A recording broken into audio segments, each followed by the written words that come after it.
Kulay orange. Yan.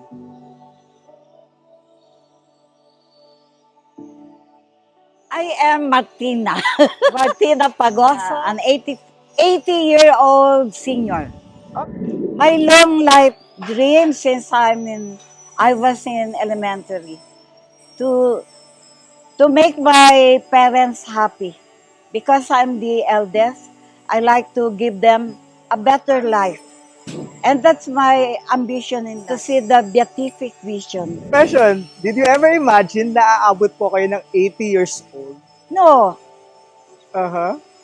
I didn't imagine living up to this age. Oh, so were you Because I'm on medication for 5 illness.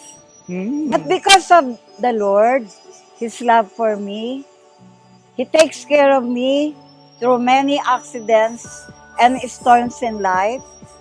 And here I am, thankful. And because of the many people around me who loves me, my children, my sisters, and other friends and relatives. To God be the glory. What do you think is the secret para umabot po ng 80 years old? You should trust God.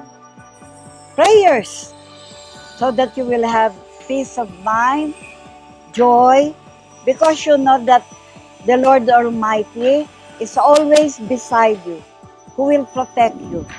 Imagine you can go back and see yung 20 years old self nyo or nung dalaga pa kayo. Ano po yung gusto nyo sabihin sa kanya, knowing na 80 years old na kayo ngayon? Hi, myself, Lina. Thankful naman ako eh. Kasi I prayed for a good husband. I prayed for better life for my parents and siblings. And natupad yun, binigay mo, Lord. Kaya very thankful ako. Kaya up to now, gusto ko mag-serve sa'yo through catechism dahil sa mga biyaya. What are you most grateful for today? Pinagpapasalamat ko yung 5 anak ko. Kasi sila na nagbibigay sa akin ng happiness, tsaka inspiration in life. And also mga apo ko, mga kapatid ko.